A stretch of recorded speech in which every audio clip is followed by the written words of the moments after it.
দেনার দায়ে আত্মহত্যার পথ বেছে নিল বাপি দাস নামে ৪৬ বছরের এক ব্যক্তি। আজ সকাল ৮টা ৪০ নাগাদ বজবজ শিয়ালদা লোকালে আক্কা স্টেশনের কাছে ১০ নম্বর রেল ক্রসিংয়ের উত্তর জালকুড়ায় বাপি দাস নামে এক ব্যক্তি বাইক রেল লাইনের ধারে রেখে রেল আসার সাথেই ঝাঁপ দিয়ে আত্মহত্যা করেন।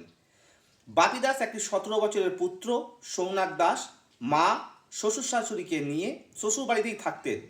২০১৪ সালে স্ত্রী সৌমিতা দাস শ্বশুর বাড়িতেই আত্মহত্যা করেছিলেন। সেই থেকেই মানসিকভাবে বিপর্যস্ত ছিলেন বাপি দাস। বেহালার আদর্শনগরের একসময় বাসিন্দা ছিলেন। ২০১৯ সালে শ্বশুর শাশুড়ির আবদারে আকরা কৃষ্ণনগর শ্বশুর বাড়িতেই থাকতেন। ওখানে বেহালার আদর্শনগর থেকে কারখানা সরিয়ে শ্বশুর বাড়িতেই ১০ জন লেবারকে নিয়ে কাজ করতেন। পরিবারের অভিযোগ, ওয়ারন কোম্পানিতে দীর্ঘ ১৬ বছর ধরে কাজ করছে বাপি দাস। ঠিকঠাক পেমেন্ট পেত। গত ২ মাস ধরে পেমেন্ট না পেয়ে দিশাহারা হয়ে পড়েছিল। গতকাল খুবই চিন্তায় ছিল কিভাবে লেবার পেমেন্ট হবে। সামনে দুর্গাপূজা, মাথার উপরে অনেক দেনা, ২ মাস পেমেন্ট পাচ্ছে না। সেই নিয়ে বাড়িতে খাওয়া দাওয়া বন্ধ করে দিয়েছিল। আজ সকালে ৮টার সময় বাইক নিয়ে বেরিয়েছিল। তারপর খবর আসে বাপি আত্মহত্যা করেছে। খবর পেয়ে কান্নায় ভেঙে পড়ে গোটা পরিবার। তড়িঘড়ি খবর পেয়ে ঘটনাস্থলে এসে পৌঁছায় মহেশতলা থানার পুলিশ ও রেল পুলিশ আধিকারিকরা।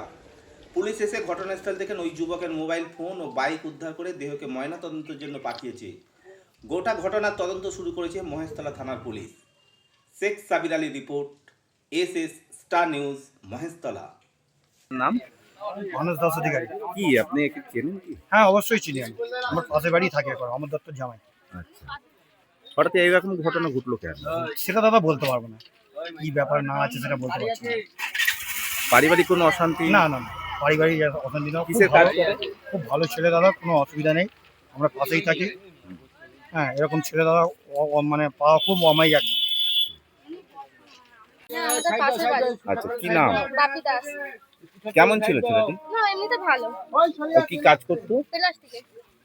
কোনো পারিবারিক অশান্তি আছে না, কি? ওইটা বলতে পারবো না, এখন খবর পেলাম তাই একটু দেখি। ডাক্তার এখন ইউজ অ্যান্ড থ্রো বেরিয়েছে না প্লাস্টিকের, হ্যাঁ, ওই ওই কাজ করতো। হ্যাঁ, আপনার কি হয়? আমার জামাই কি নাম? বাপি দাস। এই কাজ উনি কতদিন ধরে করতেন? এই কাজ উনি 30 বছর ধরে ওই বাড়িতে করতো, তারপরে এখানে 6 বছর ধরে করছে। আচ্ছা, সমস্যাটা কি হয়েছে? লেবার পেমেন্ট করতে পারছিল না, কোম্পানি সেইভাবে পুরো কাজের টাকা দেয় না। কতজন লেবার নিয়ে কাজ করতেন? 10-12 জন। তাদের কি ঠিকঠাক টাকা দিতে পারছিল না? এই 2 মাস দিতে পারিনি, না হলে এতদিন কিন্তু ওনার মা জিনিসপত্র বন্ধক দিয়ে সব ঠিকঠাক টাকা দিয়েছে। এই যে 2 মাস টাকা দিতে পারছে না, এই ব্যাপারটা ও কি কোম্পানিকে জানায়নি? হ্যাঁ, জানিয়েছে, কোম্পানি বলেছে আমি কিছু দেখবো না। আচ্ছা, আর একটা কোম্পানি কাল এসেছিল, হ্যাঁ।